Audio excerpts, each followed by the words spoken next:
साहब, लेकिन एक ब्रेक के बाद करेंगे, नेक्स्ट सेगमेंट में हम इसी पर बात करेंगे कि आखिर डिले क्यों किया जा रहा है। लेकिन वकास, उससे पहले सिर्फ यही सवाल कि तहरीक इंसाफ को इस इत्तेहाद के बाद क्या रिजर्व सीट्स मिल सकेंगी? देखें जी, रिजर्व सीट जो है आपको आपकी पार्टी की वजह से मिलती हैं, जितनी आप नशिस्तें लेते हैं। अगर आप किसी के साथ अलाइनमेंट में आते हैं, इत्तेहाद में आते हैं, तो उस इत्तेहाद की वजह से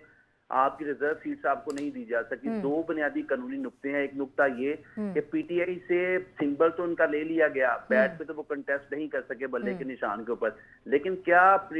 जो पीटीआई है एज अ पॉलिटिकल पार्टी वो डिसॉल्व हो चुकी है? क्योंकि उसके डेजुलेशन का जो प्रोसेस है वो आइन के आर्टिकल 17(2) के अंदर लिखा गया है, इसी तरह इलेक्शन लॉज के अंदर भी मौजूद है। और उसके लिए बाकायदा तौर पे आपकी जो वफाकी हुकूमत है वो नोटिफिकेशन जारी करती है और फिर रेफरेंस भेजा जाता है, सुप्रीम कोर्ट ऑफ पाकिस्तान के सामने रखा जाता है और फिर शवाहिद दिए जाते हैं कि अगर कोई भी सियासी जमाती जो पाकिस्तान की इंटेग्रिटी, सबरेनिटी और पाकिस्तान की रेजिस्टेंस के खिलाफ काम करती हैं, दुश्मन के झंडे को प्रमोट करती है, तो फिर डिसॉल्व होती है। मेरा बतौर स्टूडेंट ऑफ लॉ ये मानना है कि जो पीटीआई है उसकी एग्जिस्टेंस तो है, वो as a political party dissolve तो नहीं हुई। तो क्या ये एक बड़ा बुनियादी लीगल नुक्ता है जिसको शायद आइंदा आने वाले दिनों में आप देखेंगे कि कानूनी हलकों में सबसे ज्यादा बहस मुबासा किया जाएगा कि क्या ये लोग जो कि आजाद हैसियत में इलेक्शन लड़ के जो कि पीटीआई के हमायत याफ्ता थे, क्या फिर से पीटीआई की अम्ब्रेला के अंदर इस सियासी जमात को पार्लियामेंट के अंदर जाके ज्वाइन कर सकते हैं या नहीं कर सकते? Secondly and more importantly,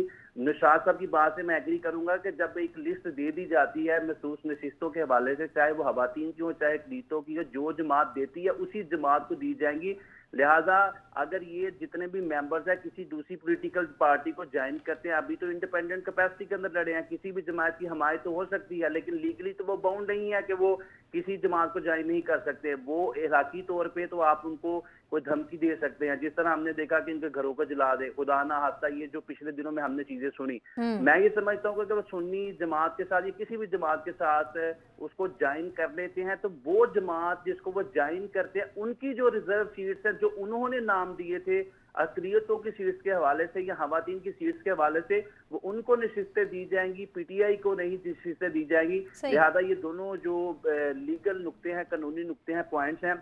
2000 clyster in my eyes. लेकिन मैं ये समझता हूँ कि आइंदा आने वाले वक्त में सबसे इंपॉर्टेंट जो डिबेट होगी वो इसी पॉइंट के ऊपर होगी कि क्या पीटीआई जो है बतौर जमात जो डिसॉल्व नहीं हुई, क्या पार्लियामेंट के अंदर जाके ये दोबारा अपनी एग्जिस्टेंस को रिटेन कर सकेंगे, रिस्टोर कर सकें? That would be $1 million question. और आइंदा आने वाले दिनों के अंदर शायद इसके ऊपर सबसे ज्यादा हमें बहस और मुबासा भी नजर आए। अगर वैसे मैं आपको एक अर्ज करूं, अगर ये होता ऐसा, ये पोजीशन अगर होती ना, तो फिर पीटीआई ये सारी कोशिश ना करती कि वो आजाद उम्मीदवार जो हैं उनको किसी पार्टी में शामिल करने की कोशिश ना करती, उनको जरूरत ही ना पड़ती कि वो सुन्नी इत्तेहाद कौंसिल से या मजलिस से, क्योंकि उनको बिल्कुल वो ये काम ना करते। ठीक, फैसल साहब आप इस पर क्या कमेंट करेंगे?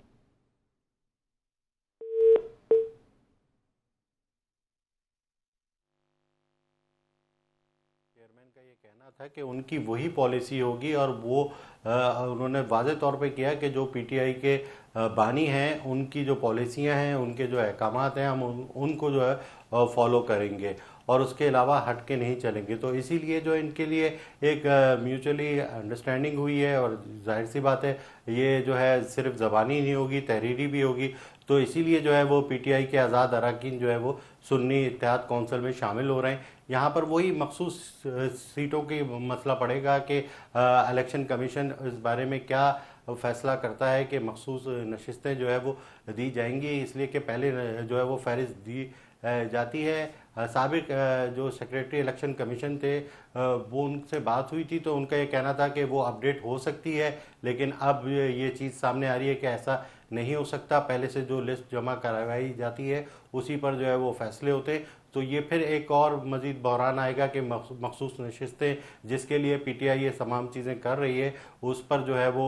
क्या उसके नताइज निकलते हैं, तो ये आने वाला वक्त ही बताएगा। लेकिन पीटीआई ने उनके पास कोई ऑप्शन नहीं था इसके अलावा कि उनसे जो है वो उनके इंतखाबी निशान भी ले लिया था और तमाम चीज़ें ले ली थी, तो वो आज़ाद उम्मीदवार के तौर पर थे, तो उन्हें किसी न किसी जो है वो सियासी ग्रुप का हिस्सा बनना था, उसमें शामिल होना था। तो इसीलिए जो है वो पीटीआई के आज़ाद अरकान जो है वो सुन्नी इत्तेहाद कौंसिल में शामिल हुए हैं और अब देखते हैं कि आज़ाद मखसूस नशिस्तें जो है वो उनको मिल सकती हैं या नहीं।